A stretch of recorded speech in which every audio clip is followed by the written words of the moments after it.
올림픽 기간 여러분들께 최대한 많은 소식을 전해드리려다가 결국 방전이 되는 바람에 지난 며칠 동안 충전을 마친 바이스톰입니다. 바이스톰이 올림픽에 집중한 기간 동안 우리를 설레게 하는 많은 소식들이 있었는데요. 앞으로 며칠간 순차적으로 그 재미난 이야기들을 전해드릴 텐데 일단 오늘 이야기도 정말 흥분되는 소식입니다. 우리 한류 콘텐츠들의 세계적 인기는 하루 이틀 일이 아니죠. 하지만 그 파급력이 어느 정도냐 하는 것을 구체적으로 수치화한 자료는 없을까 궁금했는데 마침 영국의 데이터 분석 기관인 엠피어 어널리시스가 새로운 보고서를 발표했는데요. 그 수치 자체만으로도 놀라웠지만 더 놀라운 부분은 한류가 영어권 사람들의 문화 소비 패턴 자체를 뒤엎어버렸다는 사실이었습니다. 미국 엔터테인먼트 매체 데드라인은 영미권 시장의 외국어 콘텐츠에 대한 수요는 지난 4년 동안 거의 25% 가까이 증가하는 엄청난 변화가 있었다고 이야기했는데요. 그 중심에는 한국 영화 기생충 그리고 오징어 게임이 있었다는 엠피어 어널리시스의 분석 결과를 전하고 있었습니다.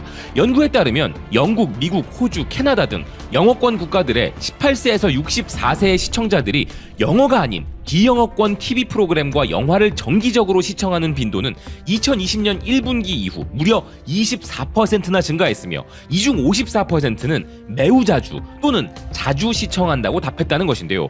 그리고 그들이 비영어권 프로그램들을 갑자기 많이 소비하게 된 이유는 이젠 전혀 놀랍지 않게도 한국 프로그램들 때문이라 이야기했습니다.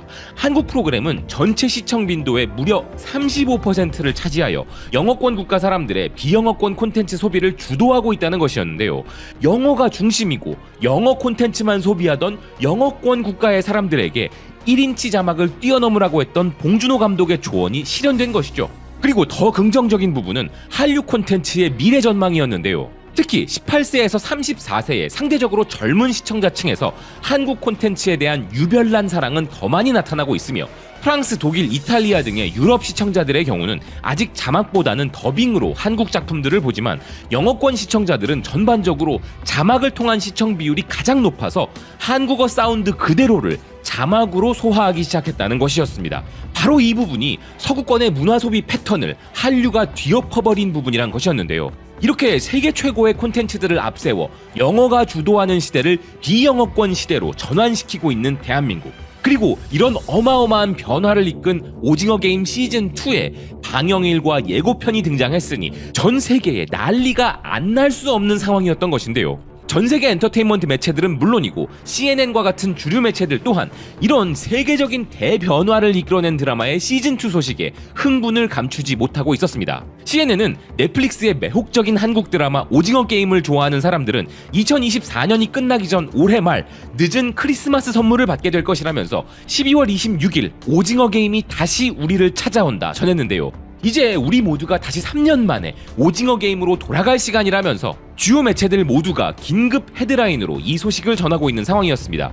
데드라인은 다시 게임을 할 준비가 되었는가 라며 분위기를 고조시키고 있었는데요. 더 재미있는 것은 이번 시즌2 발표에 엄청나게 흥분하면서도 기대하지 못했던 대반전이 예고되어 슬프다는 반응들도 나오고 있다는 사실이었습니다. 포브스를 비롯한 다양한 매체들은 일제히 오징어 게임의 시즌2 소식에 흥분된다면서도 오징어 게임이 시즌3로 마무리된다는 이야기에 전 세계의 오징어 게임 시청자들은 침울함을 감추지 못하고 있다고 전했는데요. 포브스는 오징어 게임의 시즌2가 두 파트로 나뉜다는 것인지 아니면 별도의 시즌3가 제작된다는 것인지는 아직 밝혀지지 않았으나 중요한 것은 전 세계를 흥분시킨 이 게임도 결국 게임 오버가 될 것임이 발표된 것은 아름다운 비극이라 이야기했습니다. 넷플릭스의 공식 유튜브 채널에 등장한 오징어 게임 시즌2 예고편의 조회수는 공개한 지 2주 만에 500만 회가 넘었는데요. 이는 다른 넷플릭스 작품들의 예고편을 많게는 10배 이상 추월한 수치였습니다. 이번 파리올림픽 기간 동안 우리 선수들의 감동적인 모습을 보기 위해서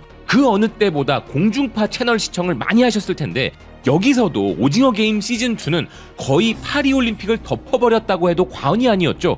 올림픽 중계에 붙은 광고들 중 우리가 가장 많이 접했던 것은 공식 스폰서들인 삼성이나 카스 등의 광고를 제외하면 오징어 게임 시즌2의 올림픽 컨셉 광고 영상이었기 때문인데요. 그리고 여기에는 그만한 이유가 있다는 것을 확인하였습니다.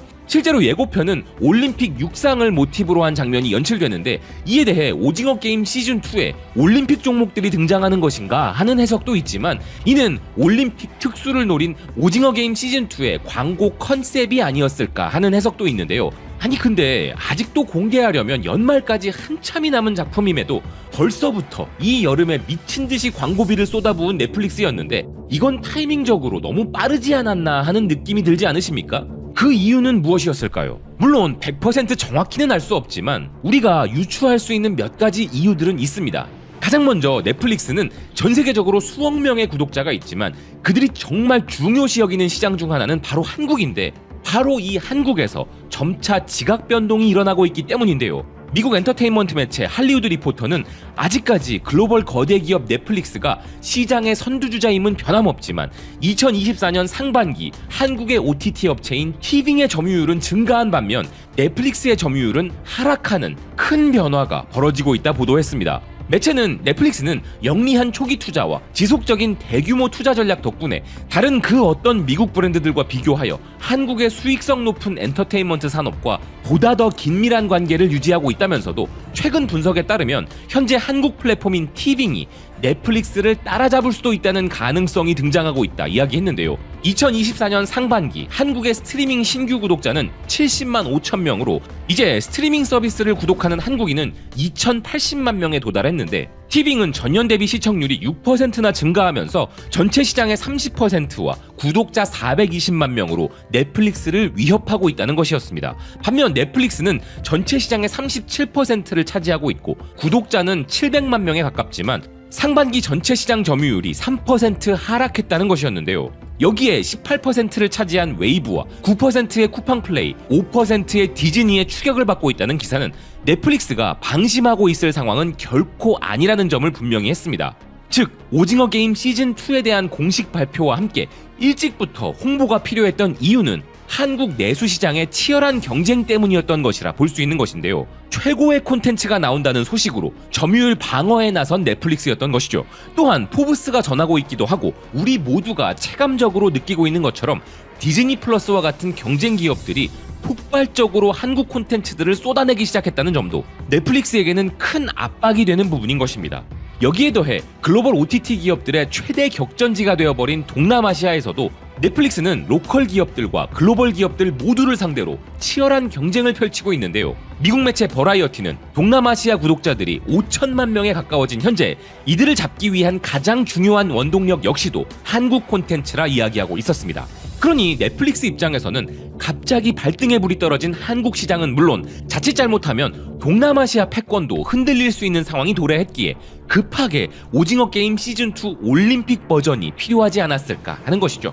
그리고 동남아시아 전체를 합친 것만큼 큰 시장으로 또 다른 격전지인 인도에서도 넷플릭스 가입자를 가장 많이 유치시킨 콘텐츠는 바로 K-드라마 눈물의 여왕이었다고 하는데요. 이처럼 넷플릭스에게 K-드라마는 전 세계적으로 펼쳐지는 그들의 수성전의 핵심이기에 그 중에서도 가장 강력한 무기인 오징어 게임 시즌2의 홍보가 지금부터 이렇게 일찍 시작된 것이라 볼 수 있는 것이죠. 그러고 보니 눈물의 여왕도 TVN의 작품이라 티빙이라는 플랫폼의 세계 진출도 빨리 보고 싶은데요. 어쨌든 그럼 오징어 게임 시즌2의 홍보가 일찍 이루어진 이유가 이것뿐이냐라고 한다면 사실 넷플릭스의 홈베이스인 미국 본토에서도 오징어 게임 시즌2는 반드시 필요하였습니다. 미국 매체 하이피스트를 비롯한 다양한 매체들은 미국에서도 시청자 유치 경쟁을 펼치고 있는 넷플릭스가 비장의 무기로 오징어 게임을 오프라인으로 꺼낸 것에 주목했는데요.